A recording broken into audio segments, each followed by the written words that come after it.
Hello बच्चों, good morning. आज हम लोग वेल्डर ट्रेड के फर्स्ट चैप्टर के स्टडी करने जा रहे हैं। इसमें जितने भी लेसन हैं वेल्डर ट्रेड में निम्मी बुक के अनुसार, उसके अनुसार ही इसको सिलसिलेवार ढंग से स्टडी किया जाएगा, पढ़ाया जाएगा। आप सभी सीरियल वाइज टॉपिक को देखें और उसका नोट्स बनाते रहिए, जिससे कि आपको एग्ज़ाम में हेल्प मिल सके। तो चलिए देखते हैं निम्मी बुक में वेल्डर ट्रेड है, उसका फर्स्ट चैप्टर कौन सा है और इसका क्या है इसमें। ओके, तो यह इम्पोर्टेंस ऑफ ट्रेड ट्रेडिंग है। इम्पोर्टेंस ऑफ ट्रेड ट्रेनिंग, यानी जब हम ट्रेनिंग वेल्डर ट्रेड का ट्रेनिंग कर लेते हैं, ट्रेनिंग में आते हैं या वेल्डर ट्रेड में जब एडमिशन लेते हैं तो उसका इम्पोर्टेंस क्या है। मेन चीज़ पहला है कि हम एडमिशन ले लिए, इम्पोर्टेंस क्या है, यानी महत्व क्या है यह ट्रेनिंग का, ट्रेड का इम्पोर्टेंस क्या है, इसके बारे में थोड़ी सी जानकारी है। बहुत ज़्यादा नहीं है, हल्का फुल्का बस देखना है, आगे फिर नेक्स्ट चलते रहेंगे। यह ट्रेड उन कैंडिडेट के लिए है जो प्रोफेशनल वेल्डर बनना चाहते हैं। यह ट्रेड जो है किसके लिए है, यह ट्रेड किसके लिए है जो प्रोफेशनल वेल्डर बनना चाहते हैं। जो प्रोफेशनल बिल्डर नहीं, प्रोफेशनल माने जो व्यवसाय करना चाहते हैं, जो इसमें अपना एम है, इसको आगे लेकर के इसको एक बड़ा मुकाम पर ले जाना चाहते हैं, उनके लिए यह वेल्डर ट्रेड है। उन कैंडिडेट के लिए है जो प्रोफेशनल वेल्डर बनना चाहते हैं। नेक्स्ट देखिए, इस ट्रेड की अवधि क्राफ्टमैन ट्रेनिंग स्कीम के अंतर्गत 1 ईयर का है। सभी आदमी को पता है कि यह कितने दिन का है, 1 ईयर का है। क्राफ्टमैन ट्रेनिंग स्कीम के अंतर्गत यह आता है। क्लियर। तो इस सबको क्या करना है कि एक स्क्रीनशॉट ले लेना है, स्क्रीनशॉट लेकर के इसको साथ साथ नोट्स बनाते जाइएगा, आपके पास रिवीजन करने के लिए एक अच्छा नोट्स हो जाएगा। क्लियर।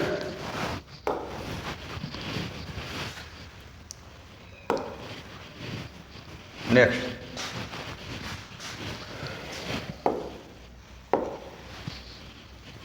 कॉम्पिटेंसीज अचीव्ड, यानी प्राप्त की गई दक्षताएँ। यानी आप जब इसको पा लेंगे, जब ट्रेनिंग कर लेंगे, यह ट्रेनिंग किसके लिए है, प्रोफेशनल स्किल जो करना चाहते हैं उसके लिए है। और जब यह कर लेंगे तो आपको क्या मिलेगा, ठीक है। तो यह ट्रेड की सफल कंप्लीशन के बाद ट्रेनिंग निम्न स्किल को सही क्रम कर पाने में सक्षम होंगे। यानी क्या क्या कर सकते हैं आपको लिए यह नीचे दिया गया है। एक में गैस वेल्डिंग प्रोसेस से MS शीट और MS पाइप की वेल्डिंग करना। देखिए, अगर आप इसको आप पढ़ सकते हैं, अगर आप इसको स्टडी कर लीजिएगा, कोर्स पूरा कर लीजिएगा, तो आप क्या कर पाएंगे कि gas welding process, gas welding आप लोग देखे होंगे। अधिकतर गैस वेल्डिंग नहीं होता है आसपास में, फैक्ट्री में ही होता है, लेकिन कारखाना में, लेकिन कहीं भी देखे होंगे कि हाँ गैस वेल्डिंग होता है। तो गैस वेल्डिंग से MS शीट और MS पाइप की वेल्डिंग आप कर पाइएगा। अगर इसको आप सही से ट्रेनिंग पूरा कर लेते हैं तो क्या आप कर पाएंगे, गैस वेल्डिंग से आप वेल्डिंग कर पाएंगे। SMAW प्रोसेस द्वारा MS प्लेट की वेल्डिंग सभी पोजीशन में करना। अगर यह आप वेल्डिंग ट्रेनिंग कर पाते हैं, अगर सही से सक्षम हो जाते हैं करना, तो आप SMAW प्रोसेस से क्या करेंगे, प्लेट का वेल्डिंग करना जान जाएंगे। ऑक्सी एसिटिल कटिंग प्रोसेस से MS प्लेट और स्ट्रेट बेवल सर्कुलर कटिंग करना। जैसे ऑक्सी एसिटिलीन कटिंग प्रोसेस होता है, जैसे जिस तरह से वेल्डिंग होता है, वेल्डिंग गैस वेल्डिंग होता है, तो उसी गैस वेल्डिंग की तरह ही इसमें कटिंग भी होता है, जो गैस कटिंग, गैस से ही काटा जाता है। लोहा तो हेक्सा फ्रेम से भी काटा जाता है, तो जो मशीन द्वारा भी काटा जाता है, लेकिन इसमें है कि आप ऑक्सी एसिटिलीन जो है कटिंग प्रोसेस से भी गैस के माध्यम से भी आप इसको काट सकते हैं। और वह काट सकते हैं कैसा, स्ट्रेट सीधा भी काट सकते हैं। बेवल में था तिरछा करके काटा जाता है, वो भी काट सकते हैं। सर्कुलर मीन्स गोल भी आप होल बना सकते हैं।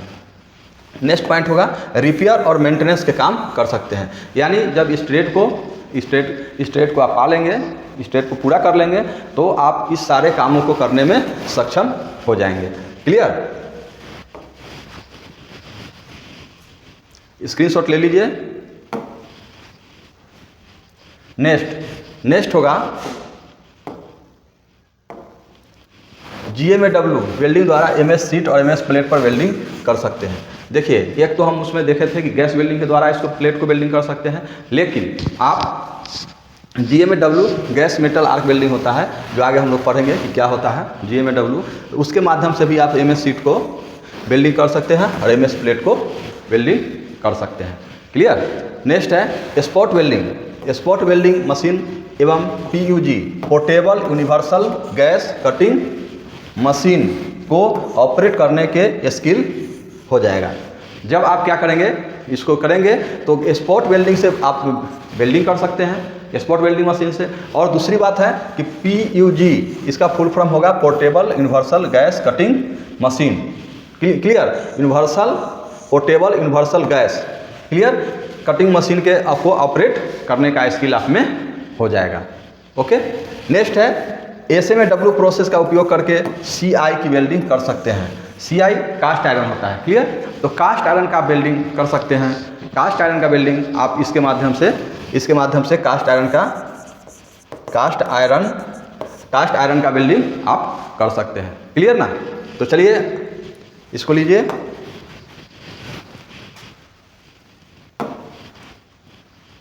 नेक्स्ट है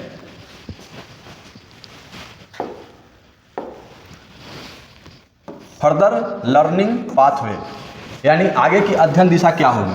आप तो देख लिए कि हाँ, हम अगर इम्पोर्टेंस बिल्डिंग ट्रेड का हम इम्पोर्टेंस जान रहे थे, तो पहले तो देख लिए कि हाँ कितने ईयर का होता है। क्लियर। किसके लिए है, समझ गए। उसके बाद जाने कि हाँ यह करने से हम क्या कर पाएंगे, यानी हम किसमें दक्षता प्राप्त कर पाएंगे, तो वह भी हो गया। उसके बाद हम देख रहे हैं कि यहाँ आगे की अध्ययन की दिशा क्या हो सकती है, यानी हम यह कर लिए तो आगे हम क्या पढ़ाई कर सकते हैं, आगे इसको डेवलपमेंट करने के लिए आगे क्या कर सकते हैं। तो उसके लिए है ट्रेड की सफल कंप्लीशन के बाद कैंडिडेट रजिस्टर्ड इंडस्ट्रीज या ऑर्गेनाइजेशन में अप्रेंटिसशिप ट्रेनिंग कर सकता है। क्या कर सकते हैं आप अप्रेंटिस का नाम सुने होंगे। क्लियर। जब ITI कर लेंगे तो अप्रेंटिस होता है, 1 साल का अप्रेंटिस होता है वेल्डर ट्रेड से ही, जो इंडस्ट्री होते हैं वहाँ पर आपको कराया जाता है। आप लोग वहाँ करेंगे, स्टाइपेंड वगैरह भी मिलता है वहाँ पे। तो वहाँ क्या है, जब इसको सफल से कंप्लीट कर लीजिएगा तब क्या होगा, रजिस्टर्ड जो इंडस्ट्रीज होता है यानी ऑर्गेनाइजेशन होता है, उसमें आप अप्रेंटिसशिप ट्रेनिंग कर सकते हैं। क्लियर। कि आपको कंप्लीट कर लीजिएगा तो अप्रेंटिसशिप होगा।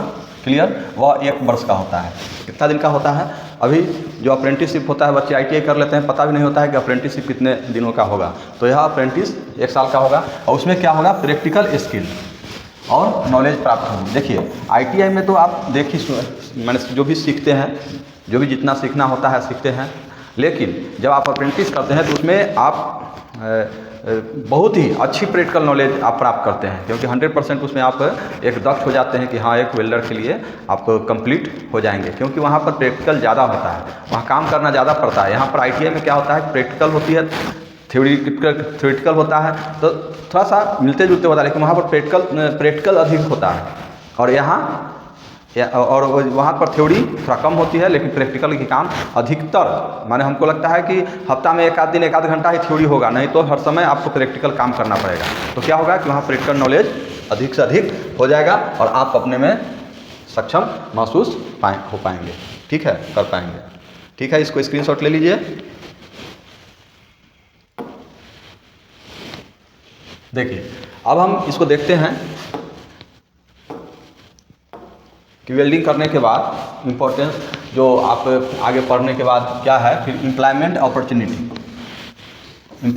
अपॉर्चुनिटी, यानी आप अगर इस ट्रेड को पूरा कर लेते हैं तो आप कहाँ आप एम्प्लॉयमेंट हो सकता है, आपका रोजगार कहाँ हो सकता है, कैसे हो सकता है। क्योंकि कोई भी शिक्षा प्राप्त करते हैं, ट्रेनिंग प्राप्त करते हैं, तो हम आप क्या सोचते हैं कि मेरी रोजगार कहाँ मिलेगी, पहले रोजगार की बात होती है। शिक्षा तो प्राप्त कर लिए, तो अब हम रोजगार कहाँ होगा उसके बारे में देखिए। जब ट्रेड को सक्सेसफुल कंप्लीशन के बाद कैंडिडेट निम्न इंडस्ट्रीज में पूर्ण रोजगार पाने के अवसर मिलेंगे। किसमें मिलेंगे, एक में देखिए स्ट्रक्चरल फैब्रिकेशन, जैसे ब्रिज, रूफ स्ट्रक्चर, बिल्डिंग्स और कंस्ट्रक्शन। देखिए स्ट्रक्चरल जो फैब्रिकेशन काम होता है, संरचना जैसे पुल बनना हो गया, रोड बनता है, घर बनता है, इस सब में जिसमें भी है, इस सब में वेल्डर का काम होता है। क्लियर। जैसे लोहा को जोड़ना, कहीं तो लोहा को जोड़ना पड़ेगा ही, तभी वो स्ट्रक्चर खड़ा होगा। पुल में भी डायरेक्ट सीमेंट से तो नहीं, सीमेंट बालू गिट्टी से तो नहीं जुड़ाता है, उसको आप देखते हो कि बहुत बड़ी बड़ी संरचना खड़ा होती है। पाइप जोड़ जोड़ के, लोहा को जोड़ जोड़ करके एक संरचना खड़ा किया जाता है, तब पुल ढाला जाता है, बनाया जाता है। घर भी उसी तरह से होता है। तो उसी में आपको जितनी संरचना फैब्रिकेशन का काम होगा तो क्या बोलेगा, ब्रिज में भी काम आ जाएगा। रूफ स्ट्रक्चर यानी छत का जो स्ट्रक्चर बनाते हैं तभी छत ढलाता है, उसका हो गया। बिल्डिंग बनता है तो उसमें हो जाएगा। इस कंस्ट्रक्शन में आपको काम, रोजगार पूर्ण रूप से मिल सकता है। दूसरी है ऑटोमोबाइल और एलाइड इंडस्ट्रीज।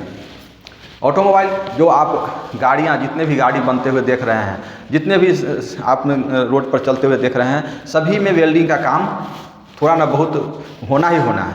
इसलिए आप जो उस क्षेत्र में, ऑटोमोबाइल के क्षेत्र में आपका रोजगार हर हाल में निश्चित रूप से मिल सकता है।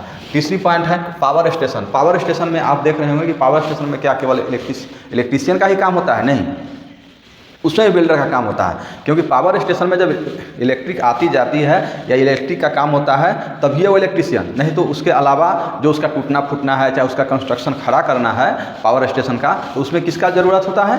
तो वेल्डर का, फिटर का, ये सब उसमें काम करते हैं। तो वेल्डर जरूर उसमें रहेंगे, क्योंकि उसको वेल्डिंग कर करके बड़ा सा संरचना खड़ा करना है। क्लियर? प्रोसेस इंडस्ट्रीज, माइनिंग, जो कल कारखाना, जैसे कि माइनिंग होता है, जो आप कोयला का खदान देखे होंगे, तो उस तरह से जो माइनिंग होता है, उस माइनिंग में भी आपको वेल्डर की ज़रूरत होती है। साइट कंस्ट्रक्शन एक्टिविटी, तो ये सब जितने भी जो एक्टिविटी है, साइट जो कंस्ट्रक्शन है, इसमें भी आपको वेल्डर की ज़रूरत होगी और यहाँ पर आपको रोजगार की पूर्ण रूप से अवसर प्राप्त मिल सकता है। रोड ट्रांसपोर्टेशन, रोड में जैसे कि रोड बनता है, सड़क सीमा संगठन में भी हम लोग देखे हैं कि वेल्डर का टेक्नीशियन में भर्ती होती है। सड़क सीमा संगठन जो एक अथी है, क्या बोलते हैं, आर्मी का जो है एक ऑर्गेनाइजेशन है सड़क सीमा संगठन, उसमें भी रोड के ट्रांसपोर्टेशन में, रेलवे में भी टेक्नीशियन की ज़रूरत होती है। क्लियर? जैसी सर्विस इंडस्ट्रीज में आपको मिल सकता है, रोजगार मिल सकता है। तो रोजगार की बहुत सारी संभावनाएं हैं। केवल आप एक दक्ष बन जाइए, आधा अधूरा वाले को, वेल्डर को कहीं भी गुंजाइश नहीं है। इसलिए दक्ष बन जाइए, ट्रेनिंग कीजिए, ITI का जो अच्छा से ट्रेनिंग कीजिए, उसके बाद आप अप्रेंटिस कीजिए, फिर आप देखिए आपकी बहुत सारी डिमांड हो जाएगी। नेक्स्ट है शिप बिल्डिंग। जब पनिया जहाज जो होता है, शिप बिल्डिंग, पनिया जहाज देख रहे हैं, वो जहाज भी आपको रिपेयर और बनाने का काम मिल सकता है। क्लियर? तो अब आप इसको स्क्रीनशॉट लीजिए। Next point, infrastructure.